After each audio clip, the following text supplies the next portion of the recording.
Well, it's been an experience so far today. So I'm just with a local celebrity.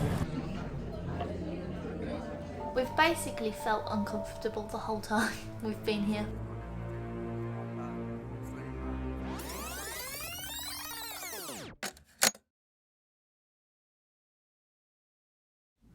Hello everyone, we're Lewis and Shelley. So we started our backpacking adventures back in June 2022 where we interrailed Europe for 80 days. Now for the next 8 months we're going to be travelling around Southeast Asia and Australia. After 3 months interrail in Europe, we headed home for 3 months to spend some much missed time with family and to make a bit more money for the next leg of our trip. So this morning we've woken up in New Delhi and we're planning on spending the next 6 days here exploring India. So we arrived last night and we stayed in House of Comfort, Delhi, and we've spent the evening recovering from the 2 days of getting here, so that's been quite long. We flew from Heathrow to Abu Dhabi and we had a 9-hour layover there, but eventually we didn't actually make it. So we're just going to head on out now and get some food and get some bottled water because we haven't drank anything today or eaten anything today, so we much needed it.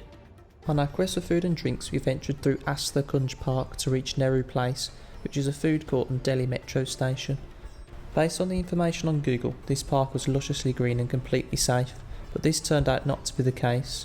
Upon entering the park, we were immediately swarmed by homeless children begging for money, as well as a number of stray dogs. We later learned from our hotel receptionist that this park is unsafe at night, and this wasn't exactly surprising for us. The city of Delhi is made up of 2 areas, New Delhi and Old Delhi. For our first day in Delhi, we decided to explore the New Delhi areas of the city, starting at the Khan Market before taking our first Indian tuk-tuk to India Gate, which was as fun and scary as you can imagine.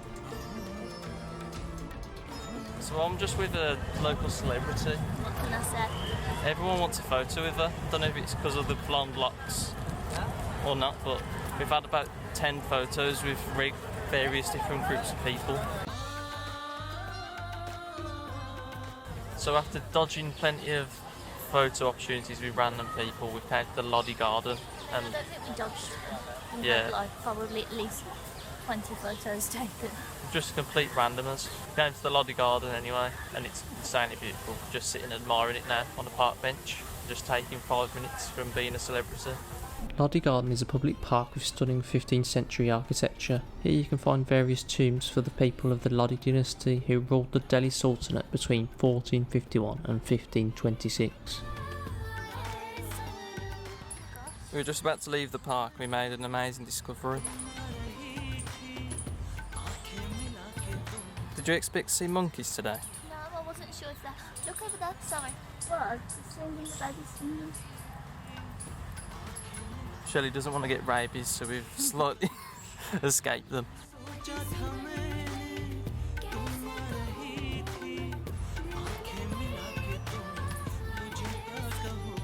On our way to Saf Dayang's tomb, we were approached by several begging children, which made us feel very uneasy, so we decided to call it a day and headed for some home comforts at Nando's, which was actually pretty good. The next morning, after an attempted tuk-tuk scam, we took an Uber to find a bakery but stumbled upon a restaurant called Juggernaut, so we decided to venture in and try some traditional Indian food for breakfast. Well, it's been an experience so far today, but I think we'll get into that later. At the moment, we've both got these things on our heads. Slightly overwhelmed by a menu of food I'd mostly never heard of, I was presented with a cup full of spices to drink before ordering a paneer dosai, which I can only describe as a flavourless pancake with various sauces for dipping. Shortly after, we visited the Lotus Temple. We arrived at the gates to find a long queue dividing men and women, which seemed to be customary in India. Because it was just so overcrowded and we were being heavily harassed for photos, we decided to make a fairly swift exit and spent the remainder of the day decompressing in our hotel room. The following morning we had arranged to be picked up at 6 am and taken 3 hours in a private taxi to Agra for a private tour of Taj Mahal and Red Fort. We booked our tour with Akbrand Tours and we'd highly recommend them.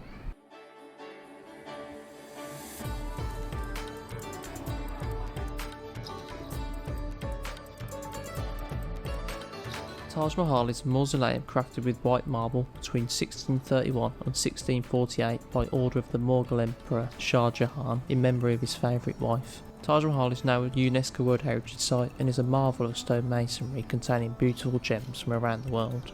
As we visited fairly early and with a tour guide, we were mostly able to enjoy Taj Mahal hassle-free.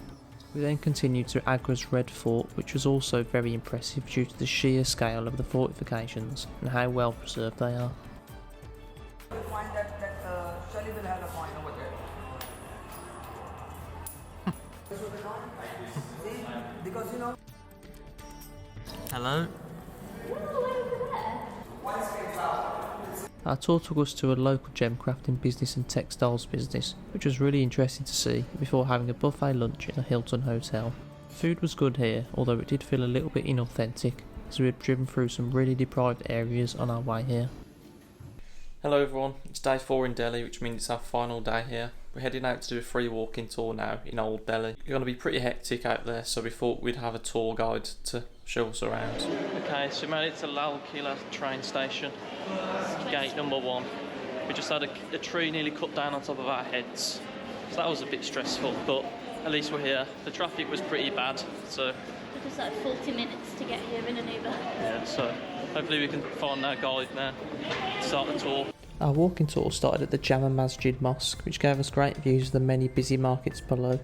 We then passed through to Delhi's own Red Fort, which was also commissioned by the same Mughal emperor as Taj Mahal in 1638. So we're both trying some jalebis. Yeah, really good. Really good. Following our delicious jalebis, we continued on to a Sikh temple, which showcased to us the true selflessness and generosity of the Sikh people in Delhi.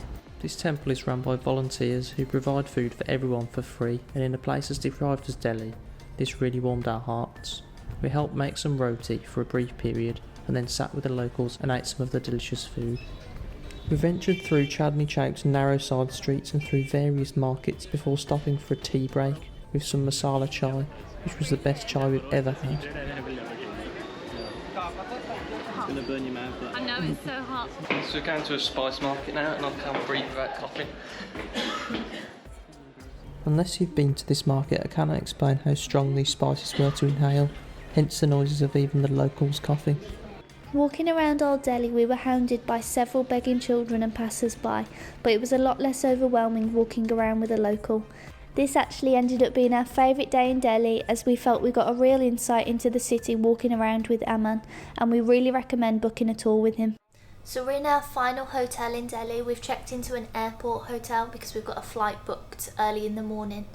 But whilst we were here, we just thought we'd kind of reflect on our time in India and in Delhi and talk about what our experience has been like here. We've basically felt uncomfortable the whole time we've been here. I think the first thing that we noticed is that we weren't going to be able to film like we thought we would here. Like, we haven't felt comfortable vlogging as such for quite a few reasons. I don't generally like filming in deprived areas because I find that it's almost rubbing it in the faces of the people that are here that don't have anything. So you walking around with a camera in your hand is just a bit... Feels disrespectful, doesn't Yeah, it? it is a bit, Like, yeah. and also, I mean, obviously we know that you have to be careful with your valuables anyway, but like so many people have told us, like even just like taxi drivers, our hotel receptionists, have been like, don't take as little out with you as possible and always hold on to your stuff. Like, they keep warning us like how Dangerous.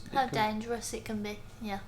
And I think there's a lot of theft and stuff, especially of like foreign tourists. There were some aspects which we really did enjoy about India we wanted to talk about as well. So the people here are just so kind and so welcoming.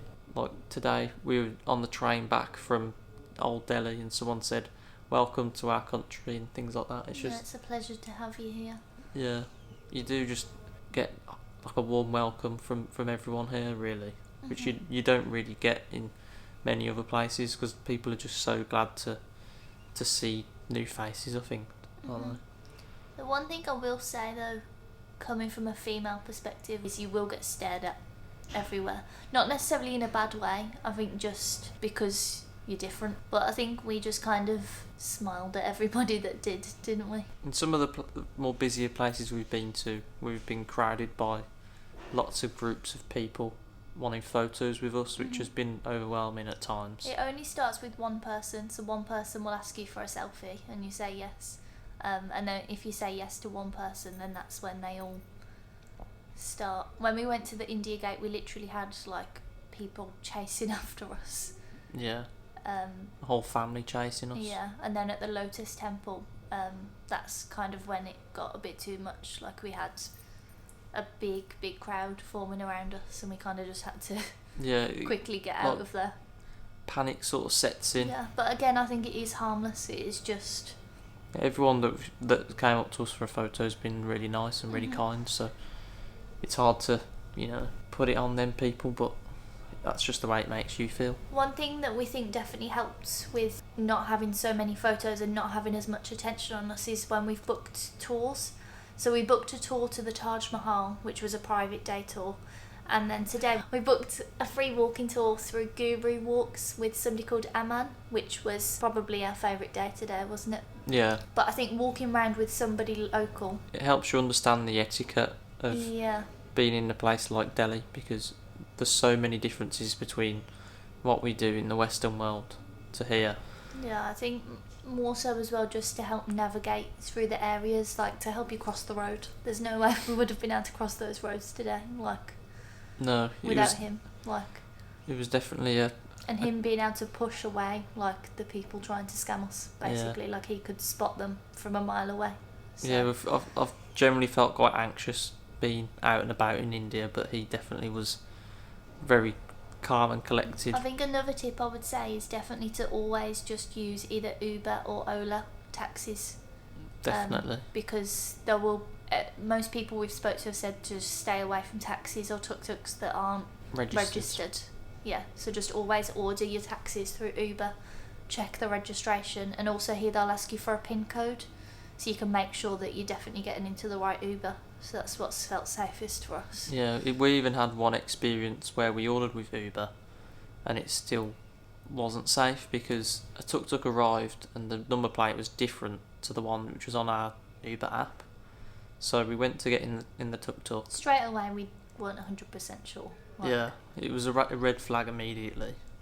And the tuk-tuk driver said, no, we'll cancel your journey and you'll pay me in cash. So we got out straight away as soon as he said that. We've enjoyed our time here though. It's been a really good experience. We feel like we've taken in a lot of different cultures since being here. I think these memories will last a lifetime really. Yeah, definitely.